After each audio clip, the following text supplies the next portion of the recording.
इमाम पे भी बात हो जाए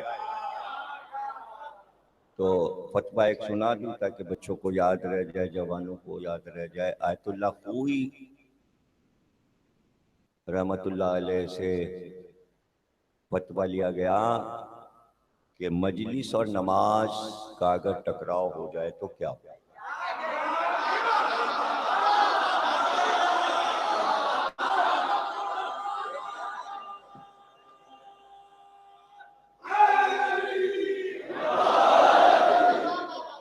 छपा हुआ उनका फतवा मौजूद है और फतवे का जो पहला हिस्सा है असल में वो है काम का।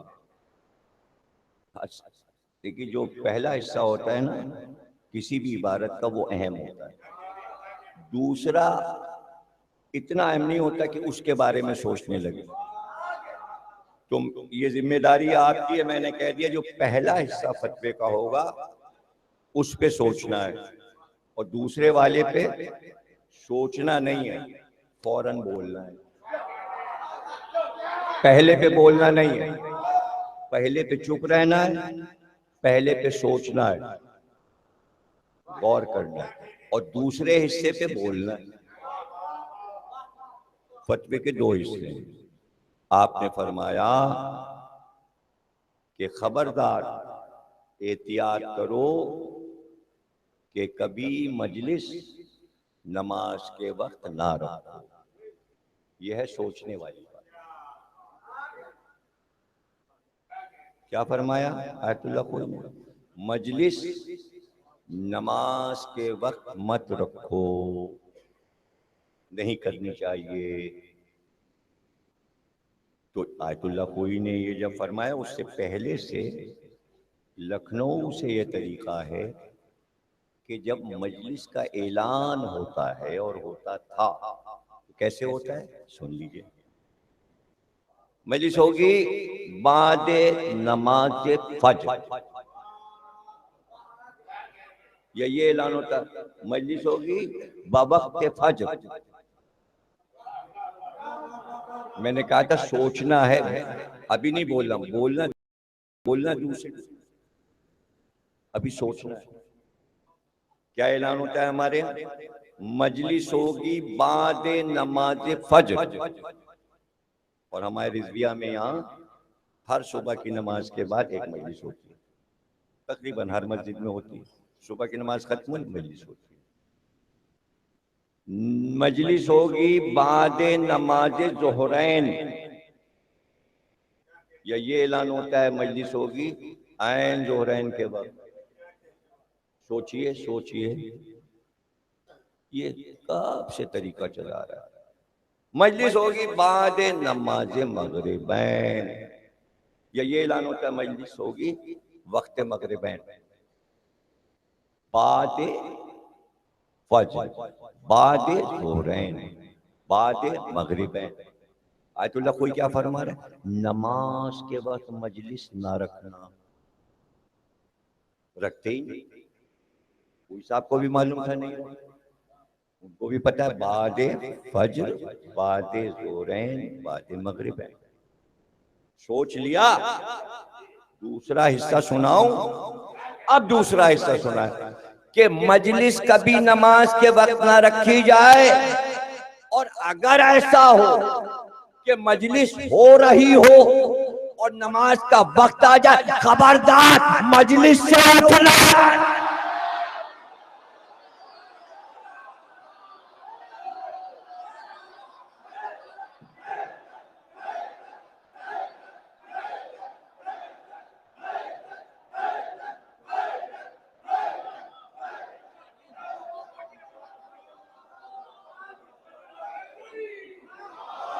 अरे लोगों ने पूछा सरकार वजह का, वजह ये है कि मजलिस में 14 मासूम बैठे, उन्हें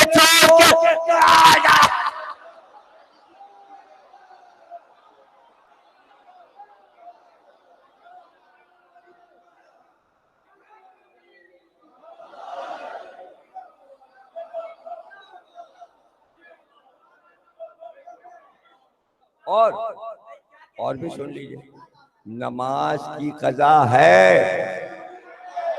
थोड़ी देर बाद पढ़ लो, मजलिस की कज़ा नहीं है, गई तो दूसरी है, ये वाली नहीं।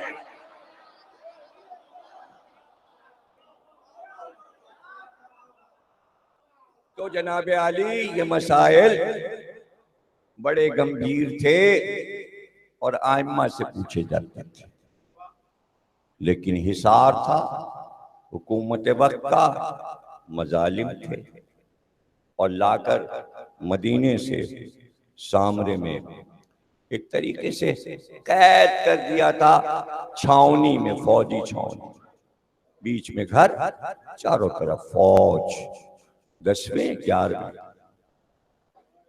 दो इमाम इस तरह सामरे में जिंदगी गुजार गए, लेकिन चाहने वालों को किसने रोका है? चाहने वालों को किसने रोका? बाद शहादत इमाम एक दुकान पर एक बाहर का आने वाला बैठा हुआ था सामने में। तो दुकानदार ने आने वाले दोस्त से कहा, वो देख रहा है एक बूढ़ा जा रहा है, कमर झुकी और इसके बड़े बड़े बाल, देख रहा है कितना इसके चेहरे से ईमान टपक रहा है, इसको जानता है? कहा नहीं, मैं नहीं जानता। कहा ये इमाम हसन अस्करी अलैहिस्सलाम का गुलाम है। इमाम की शहादत के बाद का दिल चाहता है इससे बातें करें। हम तो मुसाफिर हैं, हमने तो इमाम की ज़ियारत नहीं की, इसने तो देखा है, खिदमत की है। कब बुलाएं? कहाँ बुला लाए। कब ये मुसाफिर है, तुम अपने आका की कुछ शान बयान करोगे? कहा मैं क्या अपने आका की शान सुनाऊं, ये सामने निकल के जाओ, देखो मैदान कितना बड़ा है, लकोदक 1 मील तक मैदान है, सामने जाओ। इस वक्त तो खाली पड़ा है, लेकिन मंगल और जुमेरात 2 दिन इस मैदान में जगह नहीं होती थी, इतने घोड़ सवार, ऊंट सवार, बैलगाड़ियां, पैदल लाखों लोग खड़े होते थे। हफ्ते में 2 दिन। का क्यों?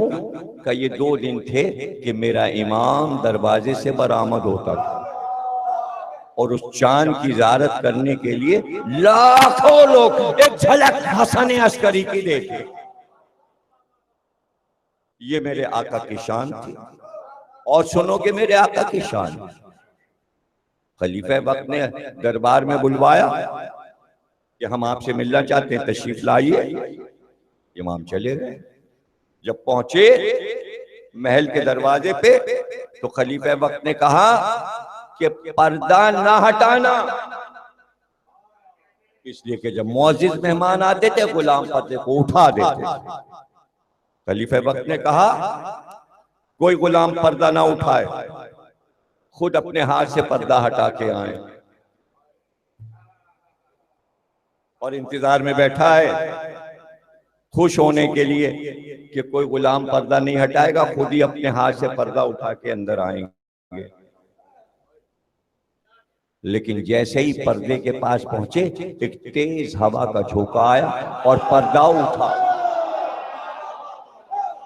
और इमाम सीधे चलते चले गए। जैसे इमाम को देखा और ये मोजिजा देखा, तख्त पर से उठा और तख्त पे इमाम को बिठाया और दोनों का बस ज़ियारत के लिए चाहता था। सवारी तैयार है, घर तशरीफ ले जाइए। यह है शान इमामत, ये शान इमामत है। जहर दे दिया गया 28 साल की उम्र में। वो वक्त करीब आ रहा है कि जब आप इस जहान को अलविदा कहेंगे। ऐसे में हजरते नरजिस खातून गोद में आखिरी हुज्जत को लिए हुए 4 या 5 बरस की उम्र और अपने चांद को गोद से लिपटाए हुए और कहती हैं वाली अभी अभी इत्तिला दी है कनीजों ने और बाहर से गुलामों ने कि इस घर को बादशाह वक्त की फौज ने घेर लिया है और हुक्म यह है जैसे ही हसन अस्करी दुनिया से इंतकाल करें घर में जितने अफराद हैं सबको कत्ल कर दिया जाए, सबको कत्ल कर दिया जाए। मेरे सरताज, ये आपका चांद, ये 12वां इमाम, मैं एक खातून, मैं कैसे इसकी हिफाजत करूंगी। इमाम ने कहा नरजिस परेशान न हो, जैसे ही अभी मेरी रूह परवास करेगी पीछे के दरवाजे से जाना, सीढ़ी से उतरना, वो सीढ़ियां दजला के दरिया पे खत्म होंगी, वहां एक कश्ती खड़ी होगी, उस कश्ती में मेहदी को लेके बैठ जाना, वो कश्ती तुम्हें लेके चली जाएगी। इधर सिपाही घर में घुसेंगे, न तुम्हें पाएंगे न मेरे बेटे को पाएंगे। कश्ती जब दूसरे किनारे पे पहुंच जाए वहां कुछ ख्वातीन पर्दे में तुम्हें मिलेंगी, वो तुम्हें लेकर सुरमन राज आएंगी। सुरमन राज के एक घर के सामने वो तमाम बीबियां तुम्हें कहेंगी ये आपकी मंजिल है, तुम दरवाजा खटखटाना, वहां से एक बुजुर्ग निकलेंगे, वो तुम पर सलाम करेंगे, तुम्हारे बच्चे पे सलाम करेंगे और फिर वो कहेंगे मैं इस बच्चे का सरपरस्त हूँ, और फिर वो गैब में रहेगा और परवरिश पाएगा। तो एक बार रोकर कहा वाली खुदा हाफिज, लेकिन बता तो दीजिए जो मेरे बच्चे के मुहाफिज हैं वो कौन है, जो मेरे मुहाफिज हैं वो कौन है। का वो बहुत बुजुर्ग हैं, उनकी उम्र 80 साल से ज्यादा है। का बता तो दीजिए वो कौन है। कहा वो मेरे जज अब्बास के परोते हैं, वो अब्बास अलमदार के परोते हैं। कुछ देर के लिए बीबी ने अब्बास का नाम सुना तो आंसू पोंछे और कहा इसमें राज क्या है।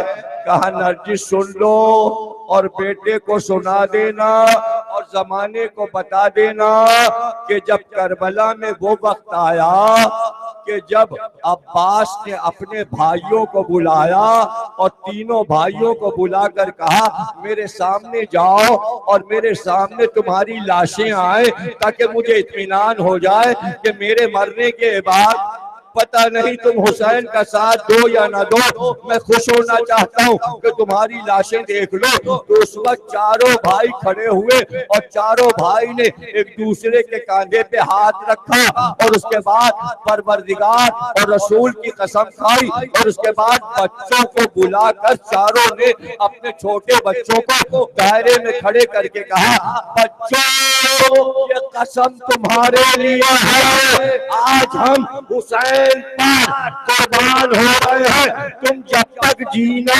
हुसैन की हिफाजत करना, कयामत तक अब्बास की औलाद सादात की हिफाजत करोगे। चूंकि कसम खाई है अब्बास अलमदार ने, इमाम महदी की हिफाजत औलाद अब्बास करेगी। अल्लाह अकबर। क्या फक्र है कि औलाद अब्बास हुसैन की औलाद की हिफाजत करे और हुसैन के जायर और अज़ादार। रवायत यह है कि जब काफिला चलता है करबला के लिए तो एक बार हुसैन आवाज देते अब्बास हमारे जायर आ रहे हैं, तो कहते हैं अब्बास जायरों को लेकर करबला पहुंचा के कहते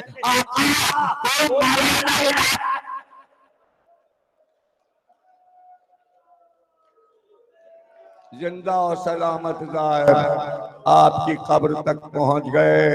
अल्लाह अकबर। वाक़े करबला को 20 बरस गुजर गए। असाबे सैयदुस्सादीन तशरीफ फरमा थे और आप बैठे हुए थे। तमाम सब असहाब अंसार के बाद इस्मत सरा की तरफ का पर्दा उठा और एक खूबसूरत जवान बरामद हुआ। जैसे ही वो खूबसूरत जवान आया, स्याह अमामा लगाए, चांद जैसा चेहरा। सैयदुल साजिदीन खड़े हुए, गले लगाया, पेशानी चूमी और उसके बाद जहां बैठे थे वहां उस जवान को बिठाया और उसके बाद पहलू में बैठे, बातें करने लगे। थोड़ी देर के बाद जब बातें खत्म हुई, वो जवान उठा, उसी तरफ से जहां से आया था इस मसरा से पर्दा उठा के घर में चला गया। इमाम बैठ गए। एक बार सारे असहाब व अंसार ने कहा, आप इमाम वक्त हैं, इमाम वक्त किसी के लिए नहीं उठता, उसका ताजीम करना वाजिब नहीं है, गैर मासूम के लिए। अगर मासूम आए तो मासूम उठता है। ये कौन सा जवान था जिसे देखते ही आप खड़े हो गए? कहा, ये मेरे चचा अब्बास का बेटा फजल है, इसकी ताजीम मुझ पे वाजिब है।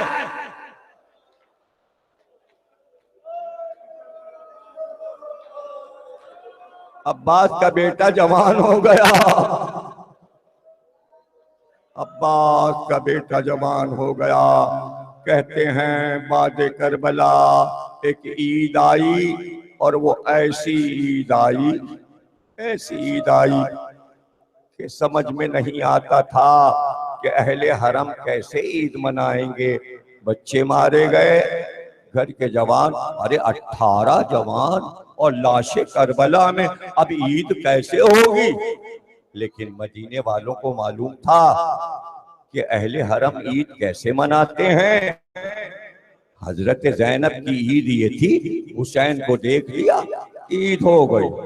और फिर कहती थी, भैया अब चलिए उम्मुल बनीन के घर हम अब्बास को देखें, अपने 4 चांद देखें, अब्बास के चारों भाइयों को देखें तो फिर हमारी ईद हो।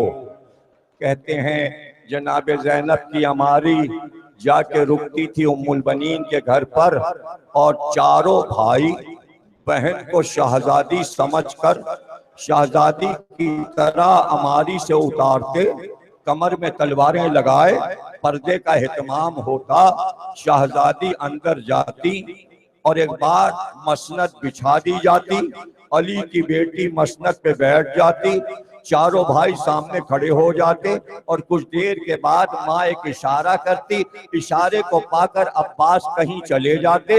ये ईद सुना रहा हूँ, करबला से पहले की ईद सुना रहा हूँ। तकरीर खत्म हो गई, ताबूत आने वाला है, आखिरी जुमले सुन लीजिए। बहुत रोएंगे, ताबूत देखकर जब मातम करेंगे, अलविदा करेंगे और ये लफ्ज याद आएंगे तो बड़ा गिरिया तारी होगा। ऐसे ईद होती, उम्मुल बनीन इशारा करती, अब्बास कहीं चले जाते। कुछ देर के बाद अब्बास आते, कमर पे मश्क लादे हुए, हाथ में मिट्टी का एक कूजा लिए हुए और एक बार जनाबे ज़ैनब के सामने आकर मश्क का दहाना खोलते, कूजे में पानी लेते और फिर बहन के सामने पेश करते। अब्बास के हाथ से ज़ैनब पानी लेके पी लेती। ये थी ईद। अब बादे करबला बड़ा गिरिया हुआ कब्रे रसूल पर। फिर उसके बाद हजरत ज़ैनब ने कहा, मैं उम्मुल बनीन के घर जाऊंगी वरना मेरी ईद नहीं होगी। नाका जनाबे ज़ैनब का हजरत उम्मुल बनीन के घर पर जाकर उतरा। अब जो हजरत ज़ैनब गई तो चारों तरफ देखकर कहा, मेरे चांद कहाँ है? ये अब्बास घर वीरान है। अब्बास कहते जैसे ही हजरत ज़ैनब ने पुकारा, अब्बास का बेटा छोटा सा एक मश्क लिया है,